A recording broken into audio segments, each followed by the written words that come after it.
From Hawaii News Now, this is breaking news. Breaking news at 4:30. Honolulu police are holding a press conference right now on that deadly shooting in Pearl City. The nearby area. The suspect, a 44-year-old male. And we have appeared to lost our connection. Yeah, we're working to get that back on right now. That is HPD Lieutenant Dina Tem, in her 30s, killed in broad daylight. The victim's family says the gunman was her husband. Now, after fleeing the scene, the suspect was found dead in Waipahu. We're told he killed himself. We are waiting for this press conference, but this is what we know so far. The shooting happened just after 10 this morning in the parking lot near Bank of Hawaii. The couple was identified by family as Jason and Teresa Kachewela. We're told the shooting happened in front of the victim's young daughter. Now, the suspect fled the scene at around 1 this afternoon. Dozens of armed officers swarmed the neighborhood in Waipahu. Neighbors say police were going around asking people to look at their surveillance cameras. At around 1:40, HPD says the suspect was found dead in the Waipahu area. Loved ones and court documents say the couple was having marital problems. Jason did not have a criminal record, but in the days before the killing, he repeatedly threatened suicide, and Teresa obtained a temporary restraining order against him for stalking her. Again, HPD currently addressing this tragedy. Our feed cutout will be bringing the remarks from HPD officials moments after the news conference wraps up.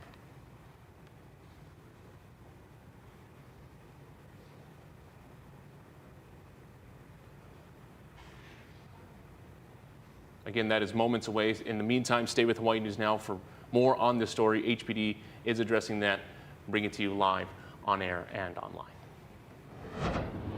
In other news, an early Christmas present is coming for nearly 500 Hawaii healthcare professionals. They are learning this week that they will have some of their medical training debts paid off by the state thanks to the Healthcare Education Loan Repayment Program.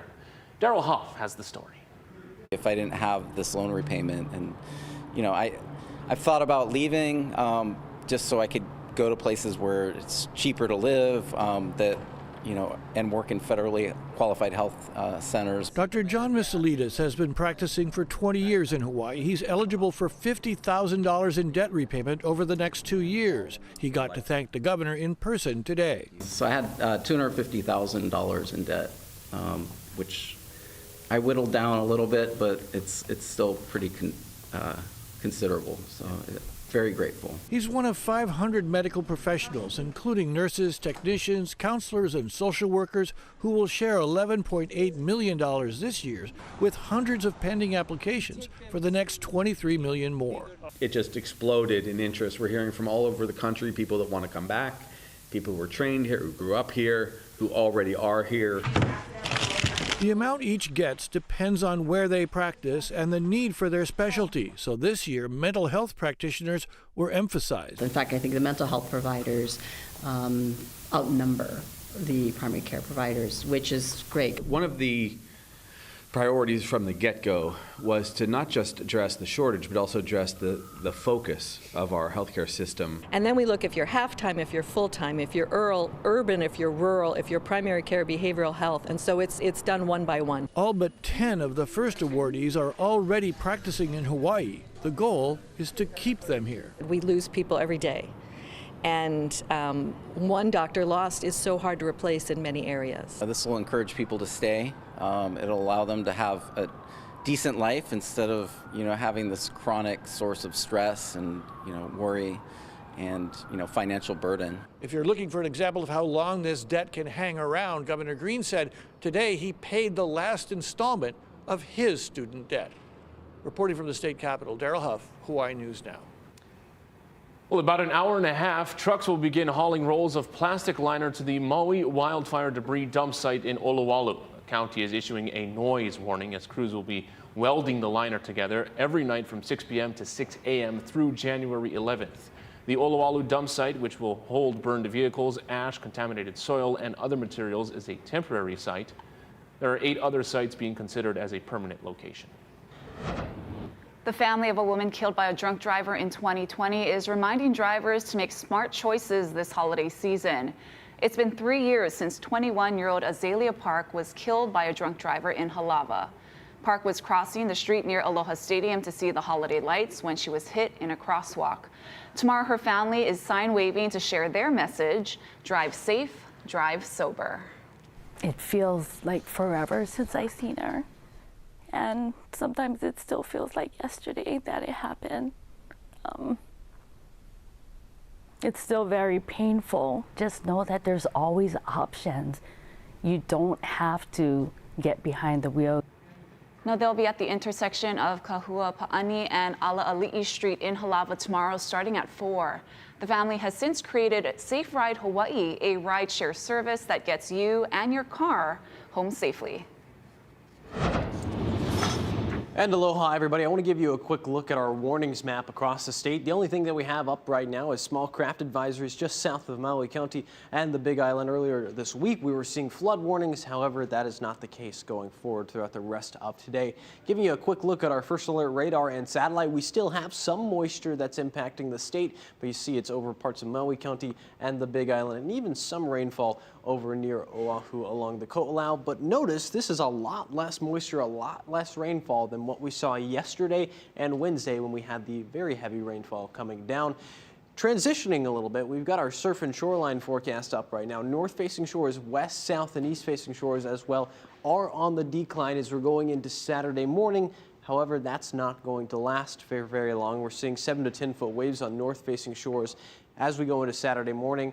Sunday morning, we're seeing a large swell that could impact. You see, there were several different swells that moved through out of the northwest. One that could be a high surf advisory / high surf warning on Sunday, and several different rounds of north and west facing shores coming up by the time we get to Monday and Tuesday. Coming up in my full forecast, I'll give you a closer look at this and your island by island surf outlook. But for now, we're going to send it over to Jonathan with First Alert Traffic.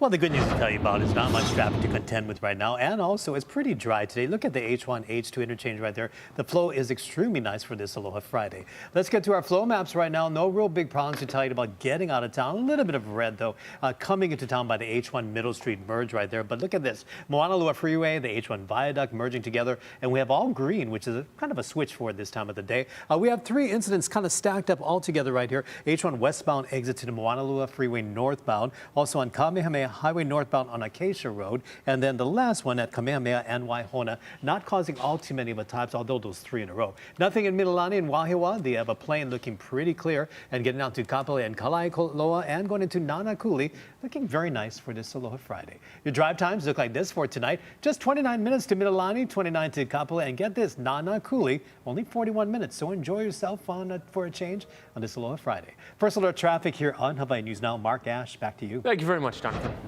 Well, there's word today that one of the dual U.S.-Israeli citizens thought to be taken hostage by Hamas is dead. Now, the news comes as the UN Security Council passed a resolution on humanitarian aid to Gaza. Willie James Inman has more. The Nir Oz kibbutz has confirmed Gadi Haggai was killed by Hamas gunmen on October the 7th, and that his remains have been held in Gaza ever since. The 73-year-old and his wife Judy, both dual American-Israeli citizens, were last heard from the day of the attack. Judy is thought to still be among the captives. Those in favor of the draft resolution. The news comes the same day the United Nations Security Council passed a resolution on desperately needed humanitarian aid to Gaza, creating a pathway to expedite food, water, and fuel to Palestinian civilians living in the war-torn territory. This was tough, but we got there. The resolution also demands the immediate and unconditional release of hostages, but it does not call for a pause in the fighting or a ceasefire, earning the support of the United States, which abstained, allowing the vote to pass. It took many days and many long nights of negotiating to get this right. But today, this council provided a glimmer of hope amongst a sea of unimaginable suffering. The State Department tells CBS News that Secretary Antony Blinken was personally involved in negotiations on a resolution that the U.S. would not veto, making calls to counterparts around the world to move the process forward. The vote comes a day after a report by the United Nations and other agencies found that 500,000 people in Gaza are starving. That's 1/4 of the population. Willie James Inman, Hawaii News Now. 2023 was filled with economic highs and lows. A look back at the year in business just ahead.